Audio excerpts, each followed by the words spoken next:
বলেন তো জাহান্নামের সংখ্যা কয়টি? 60টি, জান্নাত 8টি। তাহলে বোঝা গেল গজবের থেকে আল্লাহ পাকের রহমত কি বেশি, গজবের থেকে আল্লাহ পাকের রহমতের পরিমাণ বেশি। সূরা ফাতিহা আমরা তেলাওয়াত করি, এই সূরা ফাতিহার মধ্যে কয়টি আয়াত আছে? 60টি আয়াত আছে, তাই না? আল্লাহ রাসূল বলেছেন, আল্লাহ রাব্বুল আলামিন বলেছেন, আমি সূরা ফাতিহা তোমাদের জন্য অবতীর্ণ করেছি। এই সূরা ফাতিহার ভিতরে আমি 7টা আয়াত নাজিল করেছি, আমি 7টা আয়াত অবতীর্ণ করে দিয়েছি। এই 7টা আয়াতের ওপরে কেউ যদি আমল করে, এই 7টা আয়াতের গুণাবলী, এই 7টা আয়াতের বৈশিষ্ট্যে কেউ যদি বৈশিষ্ট্যময় হয়, গুণাবলী সম্পন্ন হয়, আল্লাহ রাব্বুল আলামিন বলেন আমি ওই বান্দার জন্য জাহান্নামের 7টি দরজাকে বন্ধ করে দেব। আল্লাহ রাব্বুল আলামিন যদি কোন বান্দার জন্য জাহান্নামের দরজাকে বন্ধ করে দেয়, অবশ্যই এতে কোনো সন্দেহ নাই ওই বান্দার জন্য আল্লাহ রাব্বুল আলামিন জান্নাতের 8টি দরজা খুলে দেবেন। খুলে দেবেন কিনা? জান্নাতের দরজা যদি বন্ধ হয়ে যায়, আরেকটি তো দরজা খুলবে, সেটা কি? জান্নাতের দরজা। বলেন সুবহানাল্লাহ। এই 8টি দরজা খোলা পেতে গেলে মুমিনের 8টি গুণের 8টি বৈশিষ্ট্যের কথা আল্লাহ পাক রব্বুল আলামিন কোরআনুল কারীমের মধ্যে বলেছেন। জোরে বলেন, কয়টি গুণ বলি? আরো জোরে বলি, 8টি। এই 8টির মধ্যে একটি হচ্ছে আত-তাইবুন, তওবা করা। তওবা মানে কি? প্রত্যাবর্তন করা, ফিরে আসা গুনাহের কাছ থেকে, অন্যায়ের পথ থেকে, জুলুমের রাস্তা থেকে, পাপের পথ থেকে ফিরে আসার নাম হচ্ছে তওবা করা। আত-তাইবুন, এই যে গুনাহ আমরা করি, পৃথিবীতে এমন কোন মানুষ আছে যে আপনাকে প্রচন্ড রকমের ভালোবাসে? সে বলবে আপনি তার কাছে বারবার অপরাধ করতেছেন, তার ক্ষতি করতেছেন। এমন কি লোক আছে যে আপনাকে ডেকে বলবে যে আসো আমি তোমারে ক্ষমা করে দেই? আছে নাকি? এমন কি যে পিতামাতা আপনি কলিজার টুকরা, নয়নের পুটলি ভাবে, যে পিতামাতা আপনাকে পৃথিবীর সবার থেকে ভালোবাসে, পিতামাতার থেকে সন্তানের জন্য কল্যাণকামী আর কেউ হতে পারে না। এই পিতামাতার কাছেও যদি আপনি অপরাধ করেন, অন্যায় করেন, মনে মনে অনুশোচনা পিতামাতা করবে, আহারে সন্তানটা আমার কাছে এত বড় বেয়াদবি করলো, অথচ আমার কাছে মাপ চাইতে আসলো না। যদি আমার কাছে মাপ চাইতে আসতো, আমি আমার সন্তানকে ক্ষমা করে দিতাম। এটা মনে মনে অনুশোচনা করে, দুঃখ পায়, কিন্তু কখনো প্রকাশ্যে বলবে না যে তুমি আমার কাছে অন্যায় করছো, আসো আমি তোমারে মাফ করে দেই। বলবে কেউ? আছে কোনো পিতামাতা বলেন? কিন্তু আল্লাহ রাব্বুল আলামিন তিনি এমন রব, তিনি এমন রহমান, এমন রহিম, এমন গফফার, তার থেকে ভালো কেউ বাসতে পারে না। হাদিসের মধ্যে রয়েছে আল্লাহ রাব্বুল আলামিন এই ভালোবাসাকে, মোহাব্বতকে 100 ভাগ করে 1 ভাগ দুনিয়ার জমিনে মানুষের মধ্যে বন্টন করে দিয়েছেন। শুধু মানুষ নয়, জিন, ইনসান, জঙ্গলের হিংস্র প্রাণী, বাঘ, সাপ, সিংহ থেকে শুরু করে যত জলজ প্রাণী আছে, সমস্ত মাখলুকাতের মধ্যে, সমস্ত প্রাণী জগতের মধ্যে এটাকে বন্টন করে দেওয়া হয়েছে। 1 ভাগ ভালোবাসা বন্টন করার পরে এখন বলুন আপনি কতটুকু পেয়েছেন? এই অতটুকুর ঠেলায় প্রেমিকা তার প্রেমিকের জন্য গলায় দড়ি দিয়ে আত্মহত্যা করে, বিষ পানে মরে যায়, যায় কিনা? সন্তান পিতামাতার জন্য পাগল, পিতামাতা সন্তানের জন্য পাগল, স্বামী তার স্ত্রীর জন্য পাগল, স্ত্রী তার স্বামীর জন্য পাগল।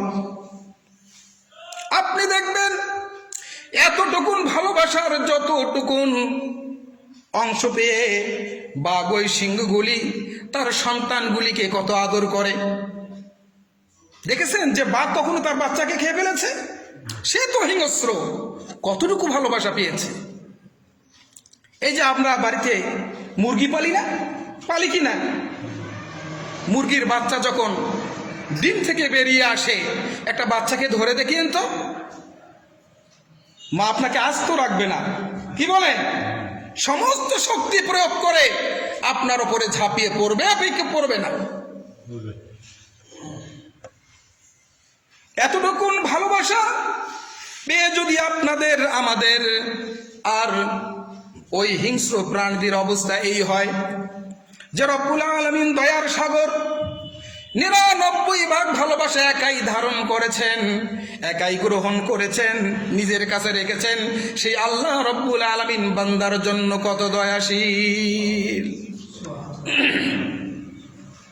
সে আল্লাহ রব্বুল আলামিন বলেন, বান্দা যতই গুনাহ করো না কেন, অপরাধ করো না কেন, পাপের কাজে লিপ্ত থাকো না কেন, তুমি আমার কাছে মাপ চাও, আমি আল্লাহ রব্বুল আলামিন তোমারে মাফ করে দেব। আল্লাহ রব্বুল আলামিন বান্দাকে মাফ করার জন্য সদা প্রস্তুত থাকেন, বলি সুবহানাল্লাহ। আমার নবীজি 40 বছর বয়সে নবুয়ত পেয়েছেন। কত বছর বয়সে? এই যে 40 বছরে, নবুয়তের আগে যে 40 বছর তিনি পেয়েছেন, তিনি কি একটি গুনাহ করেছেন? আরে ভাই কথা বলেন না কেন? এরপরে নবুয়ত প্রাপ্তির পরে 23 বছর তিনি বেঁচে ছিলেন। এই 23 বছর তিনি কি একটি গুনাহ করেছেন? যার জীবনে কোনো গুনাহ নেই, তিনি নিষ্পাপ, মাসুম, বেগুনাহ। নবীদের চেয়ে উত্তম চরিত্রের অধিকারী পৃথিবীতে আর কেউ আসে নাই, আসবেও না। জোরে বলেন ঠিক কিনা? যে নবীজি তার জীবনে একটি গুনাহ করেন নাই, পাপ করেন নাই, অন্যায় করেন নাই, সেই নবীজি বলেছেন, আমি প্রতিদিন 70 বার করে আল্লাহ পাকের কাছে ক্ষমা প্রার্থনা করি, তওবা করি। অন্য রিয়াতে রয়েছেন, আল্লাহর নবী বলেছেন, আমি প্রতিদিন 100 বার করে ইস্তেগফার করি। বলেন সুবহানাল্লাহ। যে নবীজির কোনো পাপ নাই, গুনাহ নাই, যে নবীকে রব্বুল আলামিন এত ভালোবাসেন, সকল নবীদের সরদার যাকে বানিয়ে দিলেন, যে নবীজির সুপারিশ ব্যতীত একটি লোকও জান্নাতে যেতে পারবে না, সেই নবীজি বলেছেন, আমি প্রতিদিন 100 বার করে তওবা করি। কিন্তু আপনি আমি প্রতিটা মুহূর্ত, প্রতিটা কাজে গুনাহের কাজে লিপ্ত, অন্যায় করতেছি, মিথ্যা কথা বলতেছি, জেনা করতেছি, ব্যভিচার করতেছি, সময় মতো মসজিদে আসি না, নামাজে অ্যাটেন্ড করি না। সেই আমরা মানুষ, বুকে হাত দিয়ে বলুন তো, দিনে কয়বার আমরা তওবা করি? করি? একটিবারও করি কি? অনেকে তো তওবা জানেই না। আমাদের চালচলন দেখলে মনে হয় আমরা যেন জীবনে গুনাহ করি নাই, অথচ প্রতিটা মুহূর্তে আমরা গুনার কাজে লিপ্ত কিনা বলেন। প্রতিটা ঘরে ঘরে টেলিভিশন, আগে ডিশ এন্টিনা থাকতো, মাঝে মাঝে ঝিরঝিরাইতো, লাইন টাইম, আপনার বর্ষাকালে ঝড় বৃষ্টির দিনে এটা নষ্ট হয়ে যেত। এখন অনেকের বাড়িতে আকাশ, এই সভাপতি সাহেব, এখন আর ঝড় বৃষ্টির নষ্ট হবে না। প্রতিদিন আকাশের মধ্য দিয়ে আপনি ইন্ডিয়ান যত চ্যানেল আছে সব দেখতেছেন, নাচ গান, নাটক, সিনেমা দেখতেছেন। সেটা যখন বাদ দিলেন, মোবাইল ফোনে ফেসবুক, ইউটিউব, আরো যা কিছু আছে এর মধ্যে নাচ দেখতেছেন, গান দেখতেছেন, হ্যাঁ, কত বেপরদা নারীর অঙ্গ ভঙ্গি, এগুলো আপনি দেখতেছেন না?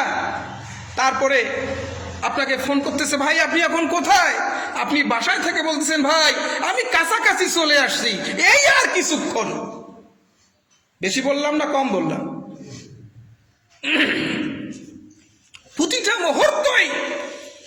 আপনার আমার দ্বারা পাপের কাজ হচ্ছে, অন্যায় হচ্ছে, অশ্লীল হচ্ছে, অশ্লীলতা বৃদ্ধি পাচ্ছে আমাদের দ্বারা, আমরা তওবা করি না, আমরা তওবা করি না। অথচ আল্লাহ পাক তওবাকারীকে অত্যন্ত ভালোবাসেন, বলেন সুবহানাল্লাহ।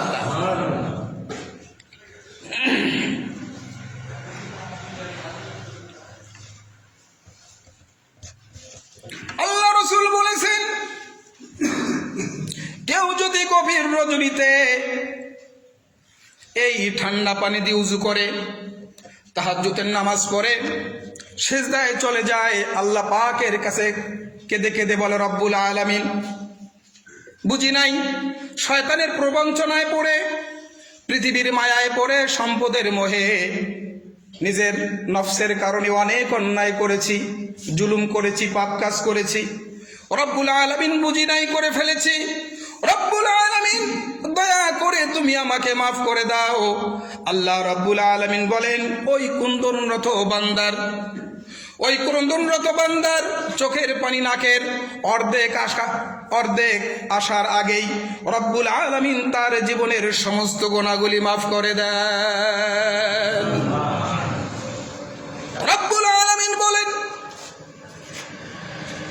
বান্দা যখন গভীর রজনীতে এভাবে করে কাঁদতে থাকে আর কষ্ট পেতে থাকে, আল্লাহ রব্বুল আলামিন ফেরেশতাদেরকে ডাক দিয়া বলেন, ও আমার ফেরেশতারা, এই বান্দাগুলি গভীর রাতে আরামের ঘুমকে হারাম করে, গায়ের ল্যাপটাকে ফেলে দিয়ে, কম্বলটাকে ফেলে দিয়ে উষ্ণ বিছনা ত্যাগ করে, ঠান্ডা পানি দিয়ে উযু করে, এত রাতে আমার কাছে কান্দে কেন? তারা আমার কাছে কি চায়?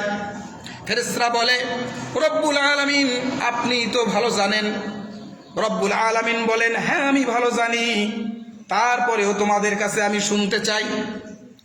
ফেরেশতারা বলে, রব্বুল আলামিন এই বান্দাগুলি তোমার দুজকের ভয়ে কাঁদে, তাদের পাপের কারণে কান্দে। রব্বুল আলামিন ফেরেশতাদেরকে বলে, ও আমার ফেরেশতারা, এই বান্দাগুলি এরা আমাকে দেখেছে নাকি যা দেখে নাই? আমার জাহান্নাম দেখেছে নাকি না দেখে নাই? আমার জান্নাত তারা দেখেছে নাকি যে না দেখে নাই? রব্বুল আলামিন বলেন, ও আমার ফেরেশতারা, তোমরা সাক্ষী থাকো, তোমরা সাক্ষী থাকো যে বান্দাগুলি আমাকে দেখলো না, আমার জাহান্নামকে দেখলো না, আমার জান্নাতকে দেখলো না, যে বান্দাগুলি আমার ভয়ে, ওই জাহান্নামের আগুনের ভয়ে এই গভীর রজনীতে আরামের ঘুমকে হারাম করে দিয়ে সেজদায় পড়ে আমার দরবারে কাঁদতেছে, ও আমার ফেরেশতারা তোমরা সাক্ষী থাকো, আমি আমার ক্রন্দনরত বান্দাগুলিকে মাফ করে দিলাম। সুবহানাল্লাহ বলেন, আরো জোরে বলেন।